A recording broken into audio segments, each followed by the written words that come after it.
here's the thing, right? Guadagnino thinks he's slick. He's trying to do this movie about cancel culture and using sexual assault as the theme to do that. And I remember when I was watching this movie, I was like, this movie has such a very distinct style and font. I was like, where's this coming from? I've seen this before.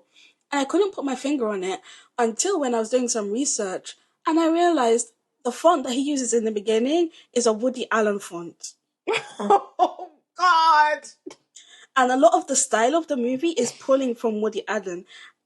And Luca Guadagnino is saying explicitly that, yes, I made that choice because it's relevant to the movie.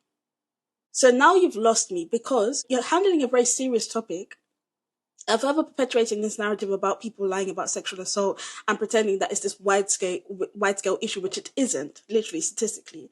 And then you're conceding that you're only doing it because you want people to just talk about your movie. Again, you don't have any interest in any solutions here.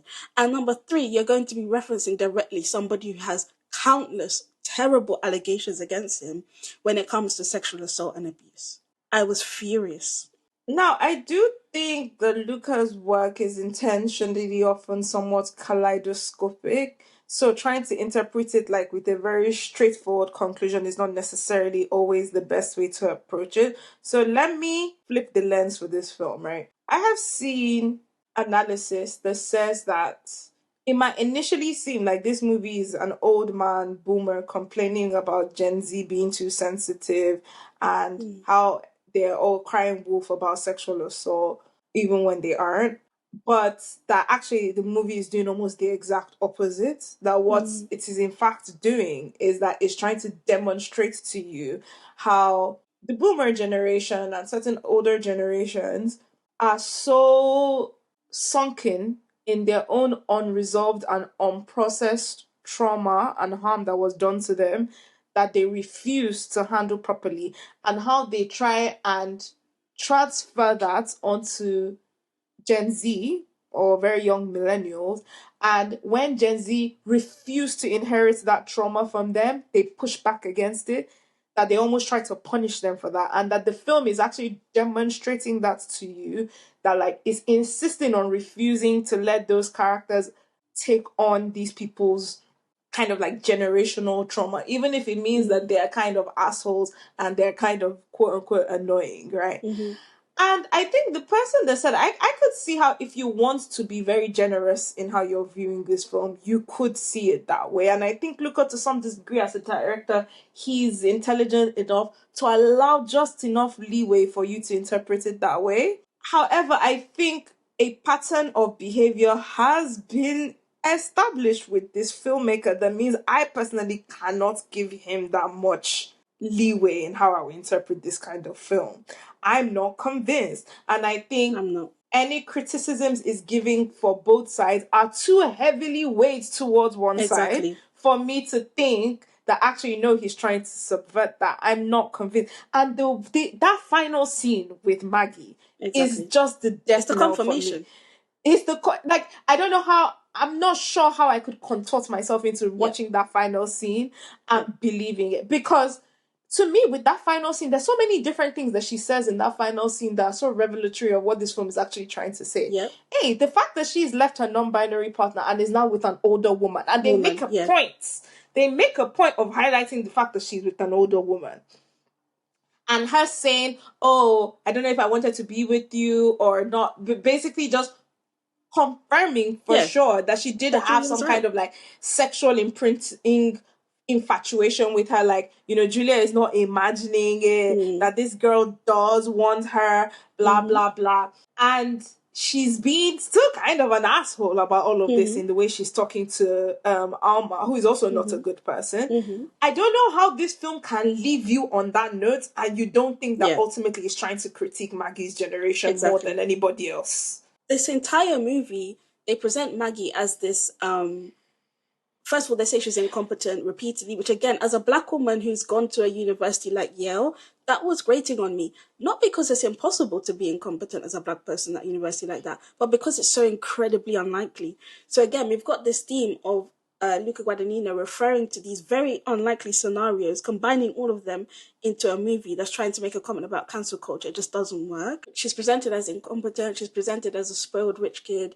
She's presented as someone who doesn't really care about her non-binary partner and just uses her non-binary partner as like a left-wing social status thing. It's very on-the-nose commentary about Gen Z that we've all heard so many times before. Come on now. Speaking of on the nose, you know that scene where the mob basically surrounds Alma Yeah. and they're all picketing in her face to the point she literally collapses on the floor?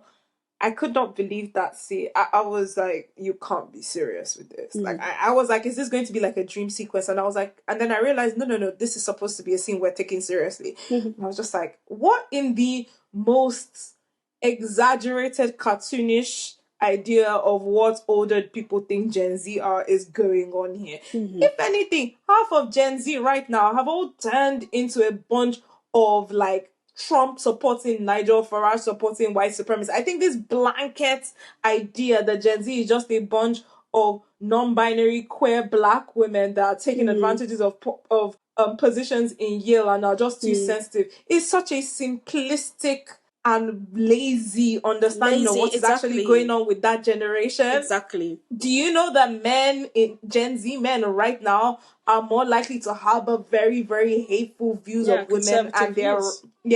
than men in the generation Mm-hmm. above them? Like, it's just like, bro, do you even actually understand what's going on here?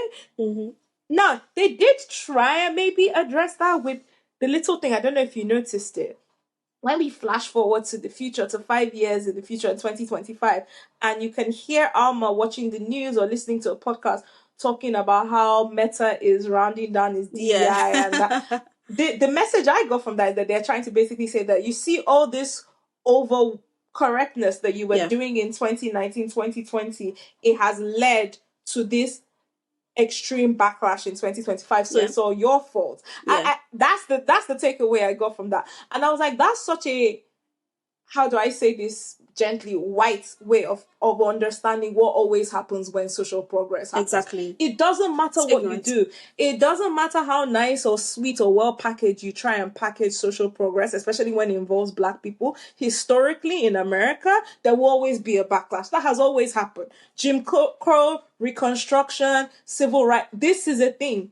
The way the arc of social progress is always It's never one step linear. forward, two step backwards, two steps forward, one step backward. If you Yeah. understand anything about how America works and how the world works, you know this is not unusual. That's why in 2020, when all the companies were doing all of this, including mine, including yours, you and I were just watching them with amusement because we knew they didn't actually give a Mm-hmm. damn, and that when Mm-hmm. the time come, they would show their true colors. Like, so we didn't get whipped up into, oh my God, they really care. They're really thinking about Black Lives Matter.